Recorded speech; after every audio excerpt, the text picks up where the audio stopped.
of you who've known me for a very long time will know back in the day, my speciality was teaching people on stage to break a solid piece of wood with one punch. Do you remember more, Peter?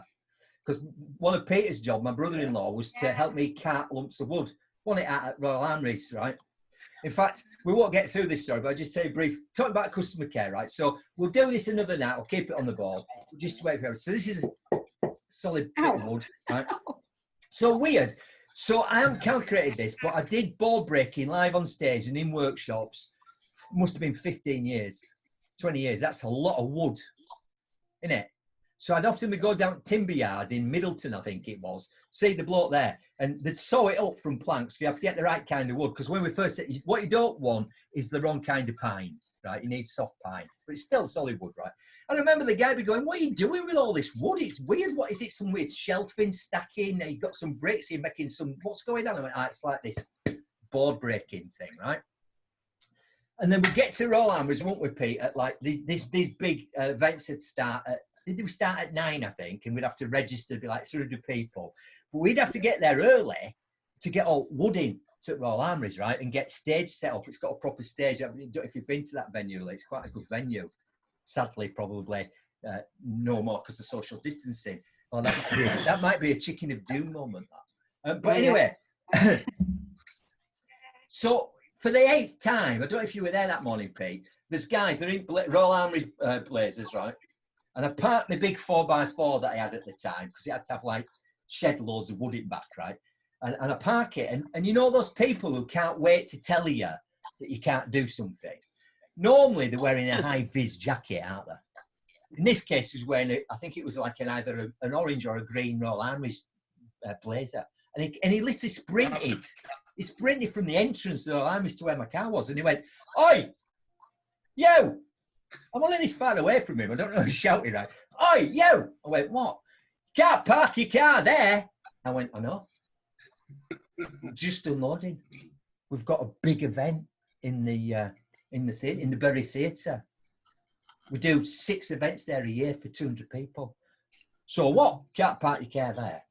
Well, this is like 2nd or 3rd time it happened. So I said to him, "Can I just ask you a question?" He said, "I don't care. I don't want your questions. I just want you to move your car." I said, "I will. I just need to unload it. We can't really do that." I said, "Yeah, I hear you. Can I just ask you a question?" And he said, "What's that?" "Who pays your wages?" And he went, "Royal Armouries." I went, "No, that's the wrong answer. I pay your wages because we book that theatre 6 times a year, you know. And if we didn't do that, trust me, that you aren't getting a lot of money on turnstile for Royal Armouries. In fact, I think it was free by then. So what you should be saying is, "Oh, it's you, Mr. McDermott. Thank you for booking our theatre again. We really appreciate your business. Can I please help you unload all this wood and take it into the theatre for you while you have a cup of coffee? In fact, I've made you a cup of coffee because I know you like the coffee. I've made it black because you know I like it like that. Have a great show." And he went, "You still can't park your car there." So, had he owed me? Yes. I'll give you one final example of high visibility jacket people, right? So, one of my clients back in the day, they booked one of the rooms at Headingley where rhinos, the mighty rhinos, have got their asses kicked to nil last night by St. Helens. Thank God I was doing this show and I didn't have to suffer the misery of it, right?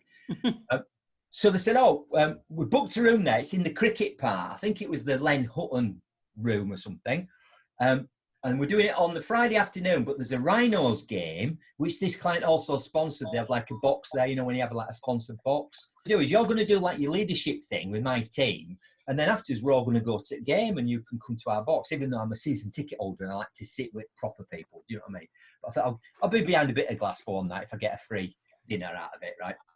So I said, "Where do I park?" And they went, "Oh, we've got special permission. We'll send you an email." So I've got an email that says, "It's the Len Hutton room, park in car park C at Headingley Stadium."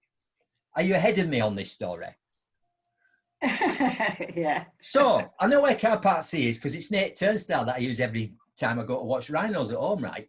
So again, I've not even turned engine in my car off. Guy in high visibility jacket is even further away than the guy at Royal Armouries, sprints across the car park, Do you know what he's going to say to me?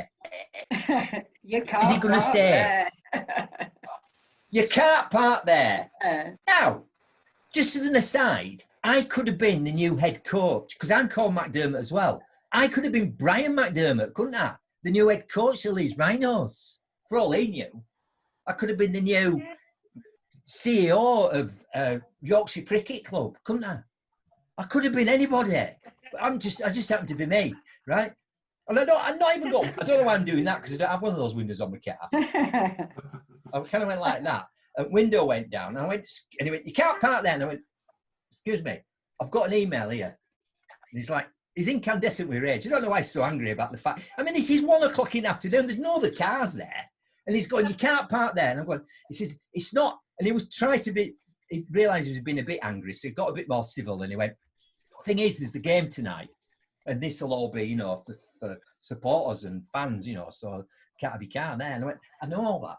Can I just get this email? And he's looking at it. I said, I'll read it to you. It says here, yeah, we booked the Len Hutton room, right? And you see that? It says, subject, whatever, workshop from 1 till 5 or whatever. That's me, Steve McDermott, there, right? And it says here in big letters, please park in car park C. Well, they shouldn't have told you that. Yeah, but they did. They did tell me that. Well, they should have done. Right, okay. So it made me move my car to car park B.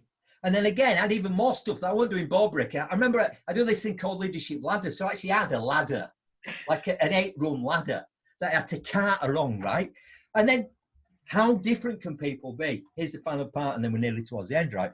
So I'm looking at, I've got all this stuff, and I'm not familiar with this particular venue. I mean, I've been to rugby loads with Rhinos, but I've not actually used this room. And I'm looking at, there's like a 3-story building. And I'm thinking, is this it?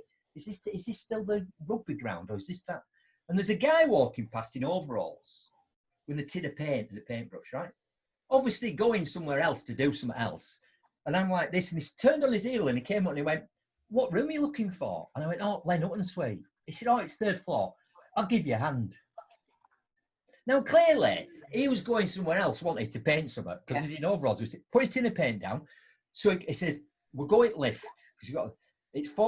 When you come back out, have you got more stuff to bring in? Yeah, I'll come and help you with that as well. But anyway, when you come back on your own, it's press floor 3 and you'll be there, right? I'll come with you, because I've got a ladder and all that. So we go, get to the Len Hutton thing. It's locked. Ah, you wait there, sir. I'll go get the keys. Oh, brilliant. Now, is that an ow?